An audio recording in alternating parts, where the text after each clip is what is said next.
Yep. Yeah, I got my little nephew running around here today playing garbage man. So we're gonna not have the computer screen on for another 15 minutes. I'll throw on my video once he decides to go outside and burn off some of this Halloween candy energy he's rolling around with. Oh my goodness. Yeah. No kidding. That's not a problem. Yeah, you know, I found myself dating myself over the last like month more and more, and turning into what older people do. For example, like when Wait a was it minute. When okay? you say older Yeah, people, Yeah, you referring to how, us? how old? just people older than me. Put it that way. Let me rephrase. Let me get my wordsmithing correct. So Oh, I'm an older people. someone older than me. Okay. Um, since when is it like protocol to dive in with handfuls? So the kids come to the door, right? And you put the candy out, right? You hold the candy dish out. I've got all the kids that are like fourth grade and under. They're cute. They're nice. Oh, thank you for the Kit Kat. They take one and they do the whole thing. Then you get the sixth and seventh graders coming in who are actually out there as if they're conquering territory, and it's full on paw grabs of the entire candy, right? It's like, what just happened here? Well, they go in like a cat eating food. I know. I'm like, if I got to explain to a 5-year-old why there's no candy left because your 6-foot butt took 9 pieces of candy, I'm gonna lose it. So I'm basically turning into the guy like to telling him, hey, stay on the path, guys. You don't trample on the grass yet. The ground isn't solid. It's like I'm turning into that guy. It's unbelievable. So I hate to tell you this, but we can't be next door neighbors because we were those people last night. We were holding the candy out, and the little ones were coming by and taking one piece, and I go dig in with both hands. I've got so much candy, and there's not very many kids here. Just dig in. I don't want to keep this for another year. Well, the problem that was more the issue. We didn't want to be stuck with 3 more bags of candy. See, that's okay. Now that was the problem though, because you buy the extended amount of candy. The problem is you can't buy it on October 10th. Right. Okay, that's the issue. Because that 4-pound, 5-pound bag that we got whittled down, and I had to go out and get more prior to last night. And it was so we were rationing. We were down to about a dozen pieces. It ended up working out. But yeah, we had a group of I had a group of 16 teenagers come in. They were very loud, and they wiped out the whole bucket of candy that I had. Right. That'll happen. We were low on numbers though last night. I would say yeah, go. The year before we had way more people. I think this was cold last night. So not only was it was just the first cold of the year too. Like it wasn't that bad, but it was the first cold, so everybody was a little bit more traumatizing. Which brings me to my next point. I grinded in 1991 during the blizzard. Okay, I was going house to I was out there battling through the blizzards and the elements to earn my candy. Yeah. So none of this 34 degrees. It's tough out stuff. Well, and we walked both ways uphill in the snow. Exactly. To get the candy, right? The landscape has changed. Everything's downhill now. It's a little different. Oh, it's good stuff. Hey, Joe, good to see you. Hang on, everybody. I printed something off that didn't work. So give me just 2 seconds here. I'm going to reprint this. We've been running around this morning like chickens with our heads cut off, and now we got technical difficulties. And I know it's never. And this is the girl that should not ever be like having to do technical stuff at the last minute. I can tell you that. I think you're actually pretty dialed in, to be honest. All right. Well, just give me 2 seconds here. Hopefully this will be a productive day here. So give me 1 second. Morning, Kenzie.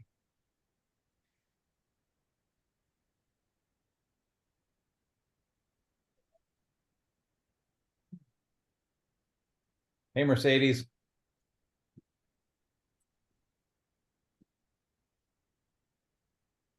Okay. Woo-hoo. Sorry about that.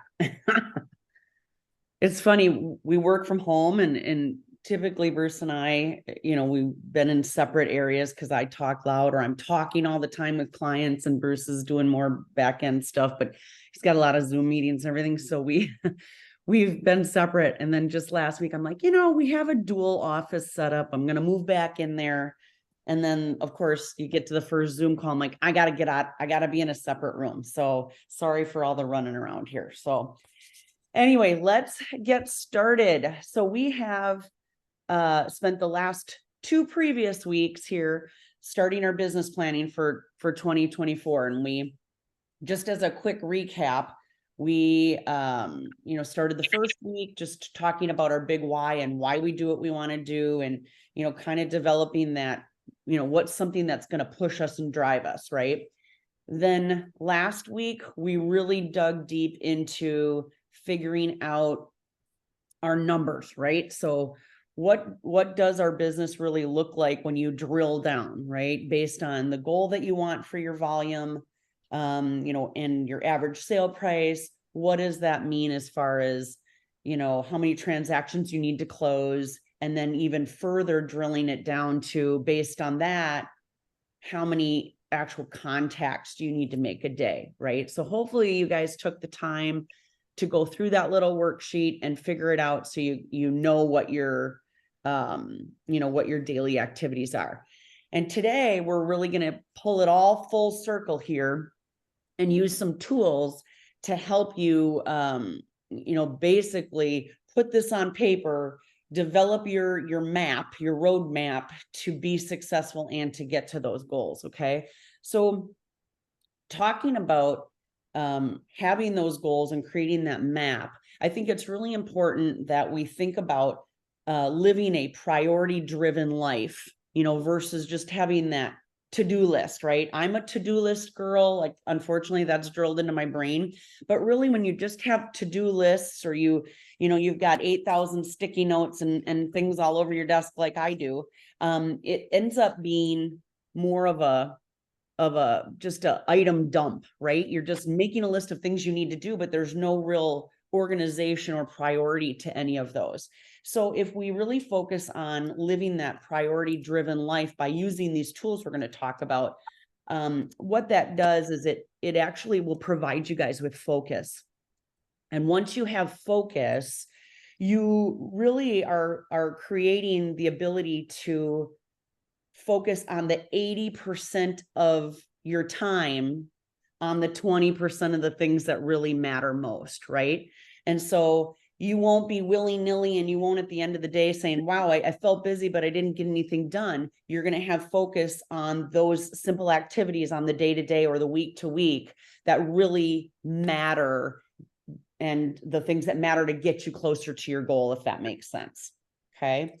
So we're going to start talking about one of the goals. I'm going to share my screen, or one of the tools here. I'm going to share my screen. While Kelly's sharing her screen, I just want to throw this in. There's a great book out there that goes along with what Kelly just said about focusing on the 20% instead of the 80%. It's called 10 times is better than 2 times. So take a look at that, and hopefully that can be one of your go-to books to really learn the ins and outs of what you're doing, what you need to do, what you need to be doing, instead of what we're doing, right, to get to your goals. So will you put that in the chat? Okay, thank you. So can you guys see my screen? Okay. So what I would say, this is what's called a 1-3-5, and maybe you guys have seen this 100 different times. This is the one that we use. We will load it on Empire if Bruce hasn't already done that, so that you can download it and use it. It is fillable, so you can just go right in and type in, and have it right there online, and you can print it out. Okay, so this is kind of our GPS, our map, right? And GPS stands for, the G is goal, the P is priorities, and then the S is strategies. So when you think about your main goal, we want you to be specific, and hopefully you've figured that out in the previous 2 weeks here. I want you to include three things in your main goal. I want you to include the number of transactions or units for your main goal. I also want you to include your total volume and then your GCI, your gross commission income. Okay. I think there's three parts of that. And the reason I want you to do all three is that, you know, you're working towards this main goal, but sometimes, you know, we might close a couple bigger transactions that still get us to our total volume or still get us to our GCI, but our units might not, we may not have hit the unit goal, but that's okay, right?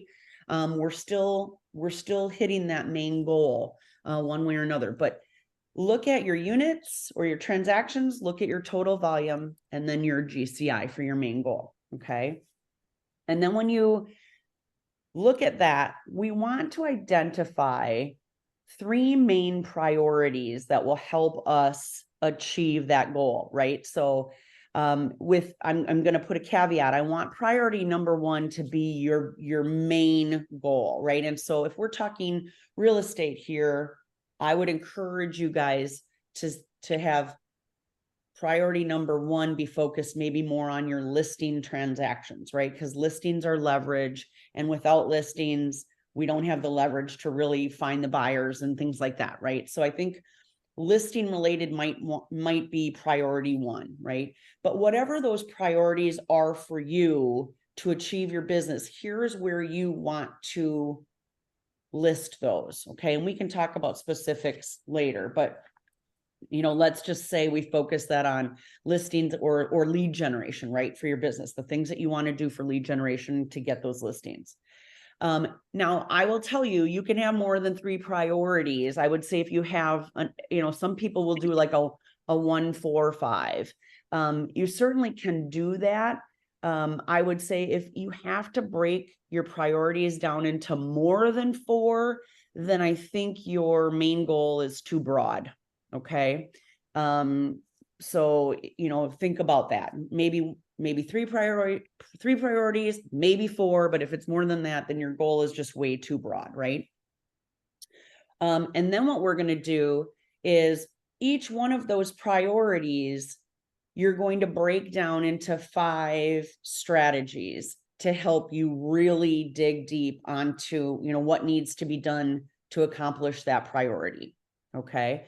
So this is going to take some time, you guys, and very thoughtful time put into breaking down each priority and developing the priorities. But once you have this done, this becomes really the overall map to getting to your goals.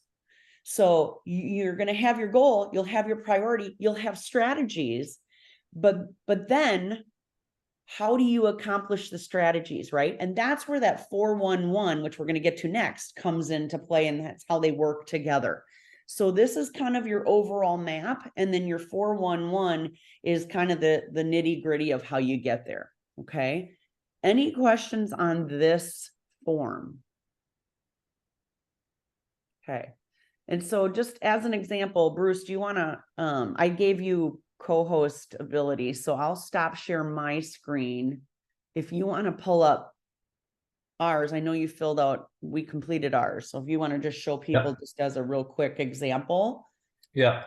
So sorry, I got to move some of this stuff here. So the question that I have for you, Cal, is, do you have that blank fillable form that I could upload to? Yep, it's saved in the file, so I'll get it to you, but we'll put this all on Mastermind so you guys have access to it. So okay. So here you go. This is our form, and it's our GPS form that we had filled out for ourselves. So for us, our main business goal is 54 transactions by next December. Average sale price of 387, 600,000 in GCI, and earning 5,000 a month from revenue share. So as we break that up, we have our 3 priorities of how we're going to get there. We do lead generation with our past clients and VIPs. We do Montgomery Meadows lot and home sales. This is a housing development that Kelly and I own with a builder partner. And then we do agent attraction as priority 3. And then we break it up into 5 different strategies of implementation. For us under the lead generation, we do our Montgomery Meadows, Physician, and Somerby niche videos. The Somerby is another golf housing development. It's our own neighborhood, so we want to focus on our neighborhood. So then we do VIP events 2 a year, maybe a pumpkin carving. We enhance our VIP Facebook page. We do a top ambassador dinner once a year, the end of July, for our top 10 couples. And then a VIP happy hour 4 times a year on a kind of a quarterly basis. So that's our focus to get to our lead generation, to our past clients and VIPs. Yeah, and we don't have to go through all of these. I just kind of wanted to show you guys how you can develop your, here are our 3 priorities of the areas we want to focus on, and here are our strategies. But you can tell looking at these strategies, they're not super specific, right? Our strategy is we want to create a niche video, if we're looking at this. That really isn't going nitty gritty, right? And the 411 that we're going to look at next is really going to take some of those and, prioritize some of the activities that we need to do. Okay. So does that make sense to everybody? Like, we're creating this overall map with priorities and strategies, and then we're going to get down to the monthly and daily activities. Okay. Awesome. Thank you, Bruce. Yep. So you can stop your share and I'll reshare mine here. Anybody have any questions on that? How do you guys, Aaron here, by the way, the events are great when you're putting them on. What I found from some people that put them on, they can tend to get frustrated sometimes because, they put a lot of time and energy into the event. They have a decent turnout, but then they might not get the residuals from it. So how can you suggest ways to make sure that you get the contacts, you get something other than just the exposure, and you can actually have some quantifiable data at the end that says, okay, if I invested XYZ time and money into this event, what is my outcome? How do you guys quantify whether the event was successful or not? So I'll take this first a little bit. As far as success, I think your consistency is your success. We host these, give an example, these masterminds. We host them every Wednesday, regardless of whether anybody shows up or not, because they're recorded. And we believe that training and helping people is a major part of what we want to do, and in potentially other people's success. So as far as quantifying it to get something back, we're really not looking to get something back. Now, for the business, yeah, you need to do that. But if you have like a VIP happy hour and you send it out to 40 people and 3 show up, is that still a success? Maybe the 3 are your best VIPs and they give you the most business. So, I think everything has a quantifiable point to it, but I don't know if I'd look at the total numbers. I'd look at the quality of what you're getting out of what your numbers end up being. And I think that's kind of vague, because I totally understand what you're saying, Bruce, but I think, Aaron, from my standpoint is, when you try something for the first time, I don't think the turnout is always the greatest, right? If you try it 2 or 3 more times and your attendance grows, right? Now you're building, I don't know, I'm going to say tradition. Maybe that's a little strong of a word, but you're starting to create consistency, like Bruce mentioned, right? And that's going to grow. If you've done an event 2 or 3 times and you're still getting no increase in attendance, or it's just not a great thing, maybe it's just the event isn't that great, or it's the time of the year that you're doing it, right? So I think you can adjust every time you do it. You can ask for feedback, which that is very helpful in determining, do I need to make changes? How can I adjust this? But I think at some point in time, you either need to cut it because it's just not giving you the return, or like Bruce said, maybe you're consistently getting 5 to 10 people, but you're getting a really good amount of referrals from that or some business from that, then hey, maybe 5 to 10 people is all you need, right? So you're the only person that can determine what the success level is. Does that make sense? Okay. Yeah, it 100% does. So we're mainly focusing on brand awareness, staying in front of people, and the goal obviously is to get the referral, but over a longer period of time, and maybe having some more I guess do it a couple 2-3 times and have a larger sample size.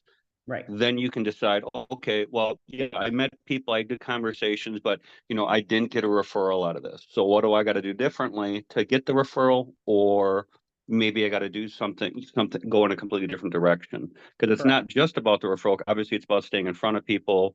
But at some point, you 100%. do have to get a return on your investment. So it's important to stay on top of the case studies at the end. Don't just do the event and say, hey, it was fun. There's a lot of follow-up that's got to come from it, and so on and so forth. Right. Yeah, 100%. I think it Appreciate that. also comes down to the fact that Bruce and I have had this conversation, and we'll do monthly happy hours, and then we'll get 2 people, right? Or the next time we'll get 10 people. The bottom line is you're still sending the invite out. It's not, it doesn't matter if they come or not. They're still seeing you invite them to an event. You're still staying in front of them on a regular, consistent basis. So again, that's helping you stay top of mind. And whether or not they choose to make that next step, that's 100% up to them. So, and our business is all about relationships, and we have to play the long game. Absolutely. Right? And Joe put a comment in the chat. He said, I did events that started with 6 people the first time. By year 6, I was doing 3 events, drawing over 600 people, lost money the first and second year. So, it takes time. That's the long game of it. And I think with us being in the industry that we're in, when it's just a relationship business, and and you have to have those relationships to be able to get or expect anything further than that. It's a long game. Yep. All right. So back to this GPS, the 135, just some tips here. Your goal, the number one goal of the 135 here, this is your one thing for the year. Okay.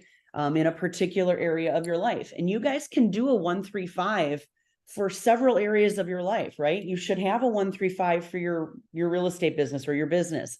You should have a 135 for your personal, maybe you want to lose weight, maybe you want to be healthier, whatever your situation is, right? And then, maybe your personal financial, maybe you've got goals. So you can have as many of these as you want based on, the different aspects of your life. So, there's people that have 3 of them. There's people that have 5 or 6 of them. So, feel free to do one of these in the different areas. And then when it gets to the priorities, again, we talked about identifying 3 to maybe 4 areas of the priority, that forces you to select the most important things, right? So again, you're focusing on the 20%. And again, if you need more than 4, your goal just might be too broad. And then when we get to the strategies, it's the 5 of the 135. You could do a 6th if you needed. And some groups that I've masterminded with, they've added a 6th strategy. But again, I think if you're doing more than that, then your goal is, or your priority is too broad. And if you can't think of more than 3 strategies for your priority, maybe that means that priority is too narrow. Okay. So those are just some tips to help you as you're planning your 135. Okay. Any questions on that? All right. So let's talk about our 411. Okay. I'm going to pull that up here just so you can have a look at what that worksheet looks like. So this is kind of more your actionable goals, right? So your annual goal still is going to be, that goal, right? This one goal, whether it's the 135 or whether it's your 411, your main goal is really immovable, right? Once you've set that goal, it's immovable. You don't want to change it. That's what we're shooting for, right? That's the top of the mountain. The monthly and the weekly goals, are the things that can be adjusted, right? Things happen in the market, things happen with us personally, so you want to have that fluid to a point, okay? And not be like, oh my gosh, I didn't hit that, or I didn't achieve it because I was sick last week or whatever. That's okay. We just adjust it and we move it, but we don't move our big goal. Okay. Does that make sense? So this document really becomes kind of a living document, right?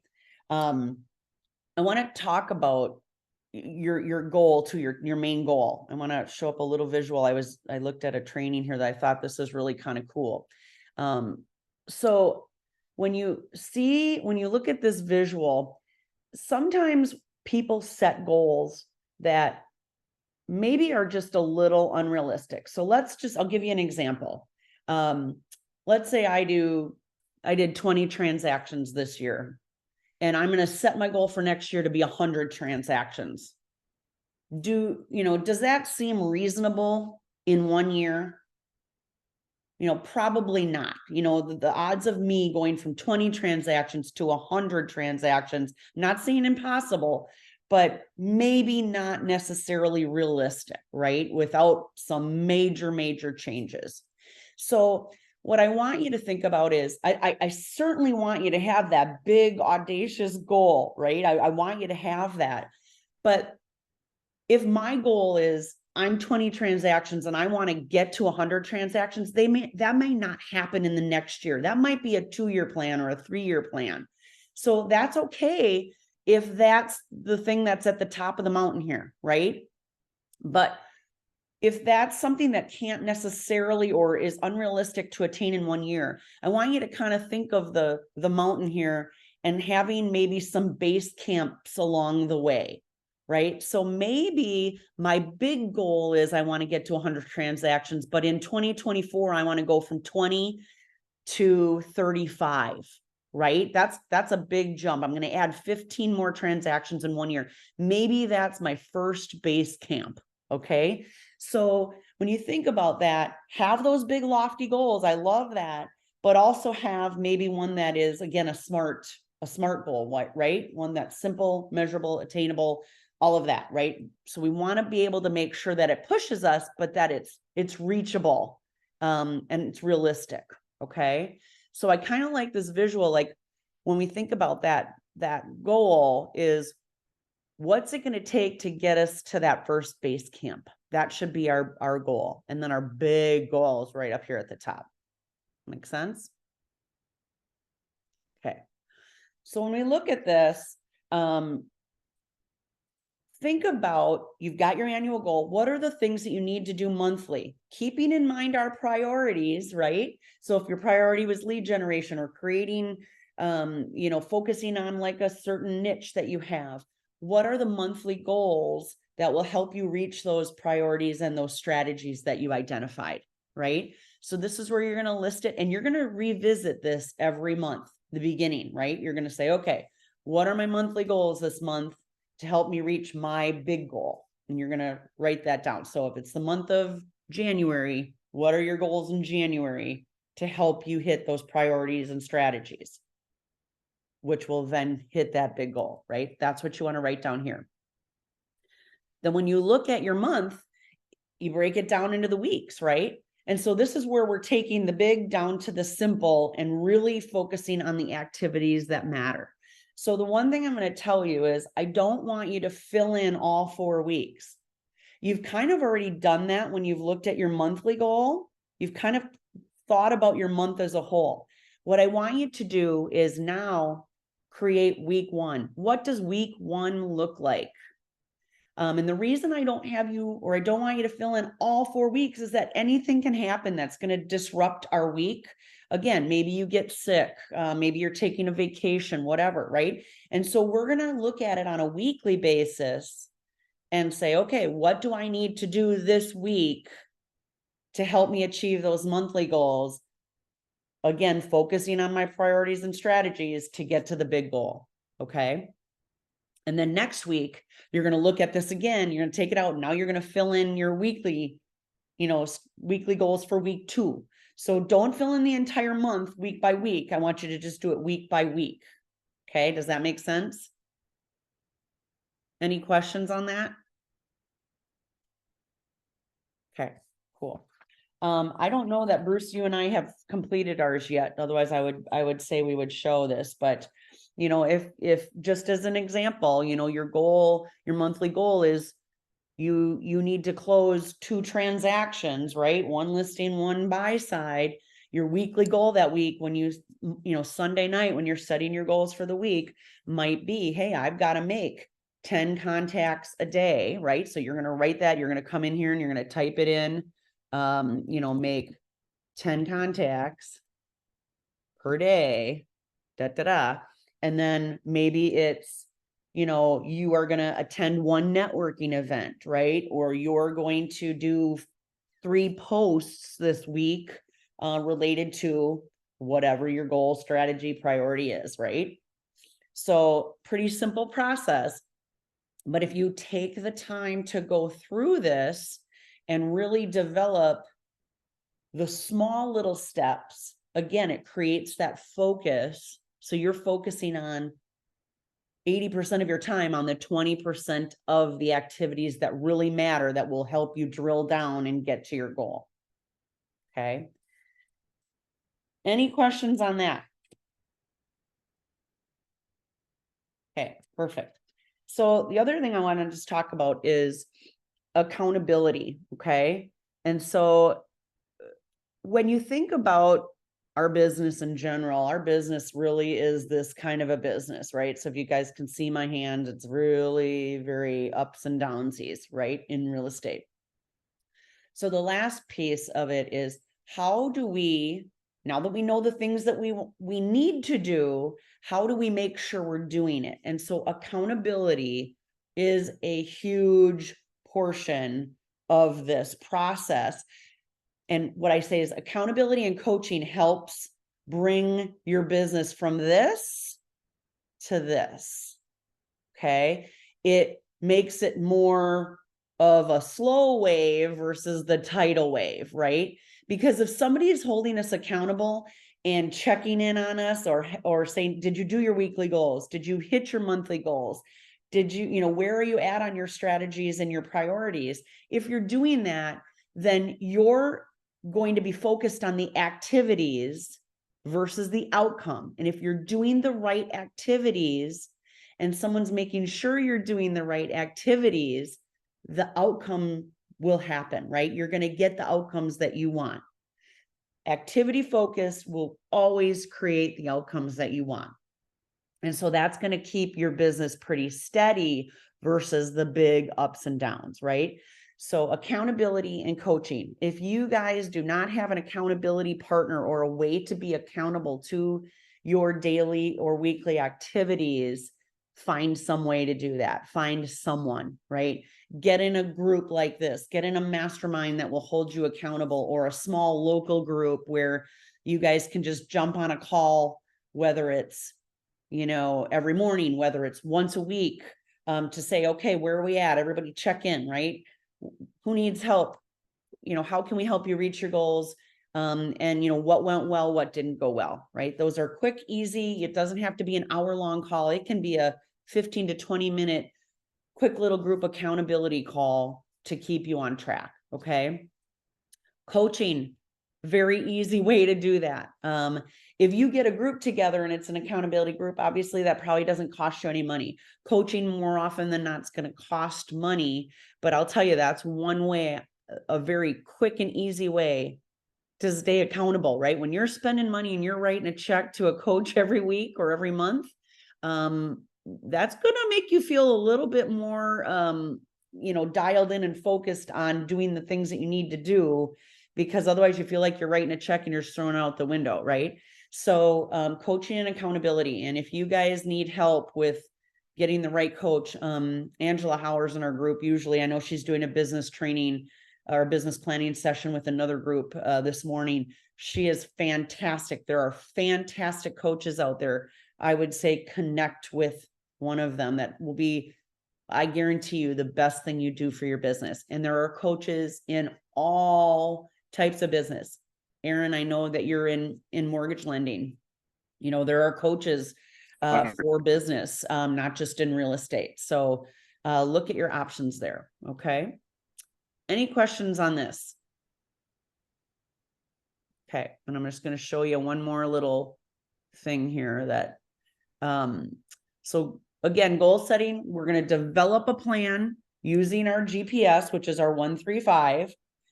And then we're going to utilize the 411 in order to be on target to hit that plan. You're going to prioritize your actions by using, that focusing question, which that focusing question is, what's the one thing that I need to do today that if I do that, all the other things become easier or unnecessary, right? Just focusing on that one thing. What do you do every day so that your business becomes focused and everything else is easier or unnecessary? And once you know what those activities are, you time block them. So I will tell you guys, go into your calendar and time block for these activities. And you can even, some people get crazy. You can even color code what needs to happen based on, the priority. So if it's under priority 1, maybe you color code that pink. If it's priority number 2, action items or the things that you need to do, maybe you color code those things, blue, whatever. And so, if priority number 1 is your most important, you're going to be able to see the activities that you need to do to get towards priority 1. And then same with priority 2 and priority 3. That's not how I work. If you look at my calendar, I preach one thing and I need to get better. So that's a goal of mine. But if you look at Bruce's calendar, you'd probably go into a seizure because it's like so color coded and so like deep down nitty gritty, right? But I would tell you, you don't have to be like a Bruce and you don't have to be like a Kelly, but finding somewhere in the middle is probably really good in terms of at least just listing out the things on your calendar that you need to do.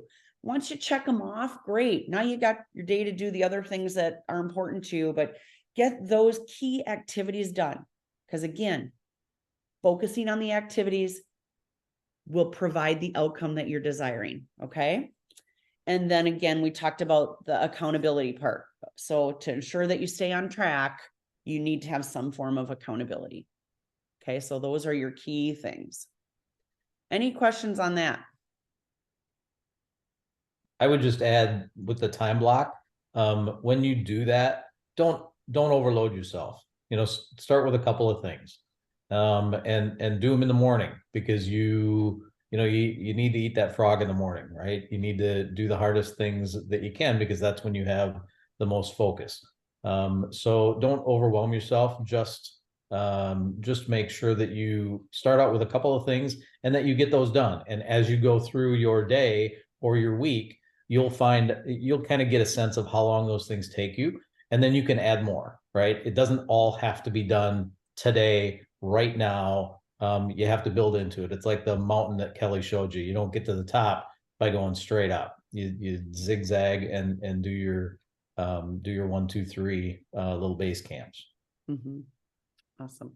So the other thing we talked about in the last session, someone had asked about, a way to track, once we know how many calls we have to make or contacts we have to make, is there anything that we can do to, track that? I've got a couple tools. I'll put them in. I don't have it to pull up, but I'm going to just kind of show you guys on my screen. Maybe it's a little crazy to see all these lines, but this is like a listing pipeline tool that you can use. So, if you do make an appointment, you can track the date, the address, the name, the contact information, what your next steps are.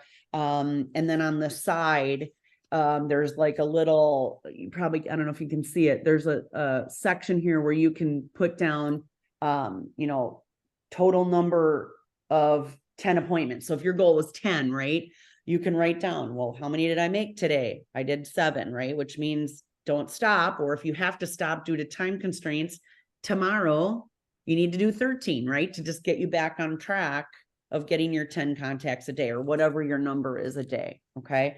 So that's just a little tool that you can use. And there's a few others I know I have in my arsenal of training tools and gadgets. So I'll see what else I can find. And again, I will post those on the Facebook Empire Masterminds page. So We put those under media. So if you guys are not members of the page, join. Bruce, please put that link if you can in chat. If you guys can join, that way you have access to all these past recordings. Sometimes we're half listening, sometimes we're not. Sometimes we get a call in the middle of these, and it's just nice to be able to go back and refresh our brain and rewatch these. I spend a good portion of my week going into masterminds and rewatching and you know, gaining things for trainings or for my business too. So it's just nice to rewatch them. But that's where we'll put these tools. Okay. Really, wow, that went faster than I thought. So we've got about 20 minutes. Anybody want to talk about any ahas from like doing their numbers or looking at their goals from the last week or two that they want to share, or any questions that you have? Okay, good. Well, it sounds like you're all on top of it. I know Denise, you and I talked a couple times, and you were, you know, trying to work on your stuff as well. So I'm hoping that that's going well for you. If you guys have questions at all, I mean, it is a pretty self-explanatory process. I will tell you, when you're doing your 135, when you're doing your 411, really just do yourself a favor and set some quality time aside to do this. Don't just say, I'm going to do it in an hour. You're just not going to get it done in an hour. Bruce and I set an entire day aside, and we didn't even have enough time to do it in one day. So we have to finish up our 411 in a second day here. So really just set some time aside. We're probably in the right time of the year to be able to take a day. I know in May, June, July, whatever, we're crazy, and it's hard to think about setting an entire day aside. But, you know, now we're at the time of the year where you probably will have a little bit more time to do that. So I challenge you to take a day for your whole business planning, to set that aside and look at that. And again, going back to previous sessions, what are the things you need to put in place in your business to help you achieve those goals? You know, when you're doing your 135, sometimes 135s, some of those strategies are system related or tool related, you know, or staff related, right? So think about, what are the things that you're going to need to achieve the priorities that you've set in place to achieve your big goal. Okay. And take the time to do it.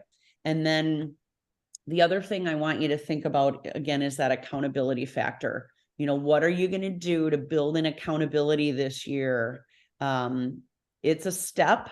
It's a financial commitment. It hurts, but the things that hurt make us move, right? And so really think about that. What's going to be the accountability factor to meeting your goals? Okay. The other thing that Kelly and I have realized over the number of years we've been doing this is, you know, your business gets better. What you focus on expands, right? And taking this priority time should be set aside just for your business, just for you guys to look into your business. Because when you focus on it, it gets better. It automatically gets better, right? Because you start seeing all the little things in the cobwebs that have gathered in your business over the last year, and you can sweep them out. You can clean it, right? It's like a deep clean for your house. And I think that's super important, because we we actually we see that every year when we start doing it. It's not the most fun thing to do, but it's needed. And the experts will tell you guys, it is so much harder to, like, let's say you're an agent who's just wanting to really kind of propel their business. It's so much harder going from, like, maybe 1 or 2 million to 20 million than it is to go from 20 million to 60 million, believe it or not. And that seems weird, but when you're going from a couple million to 20 million, all of that focus and that growth comes from developing systems and getting the right tools in place and the accountability and the coaching. So that's why that is so much harder than going from 20 million to 60 million. Because once you get the foundation built and your basic systems and using the tools like the 411 and the 135 and really doing that consistently and having that accountability built in, once you do that, scaling it from 20 million to 60 million, it's so much easier because you've got that solid foundation, right? It's like building a house. Once we have the foundation, putting that foundation in it, that's the tough part. But once we do, that first story goes on pretty quickly and the second story goes on pretty quickly and whatnot, right? And we can do additions pretty quickly, but it's getting that foundation that takes the most amount of time. Okay. So again, we challenge you to do that. Really start building your foundation. And even if you've been in the business 20 years, 10 years, 5 years, if you haven't done that, start over. Get that foundation built and really start focusing on what it's going to take to really, get you solid as a real estate agent or as a lender. Okay. And like Kelly said previously, focus on one thing. Just take that one thing and do it great and be consistent. And I think I'm a firm believer in consistency.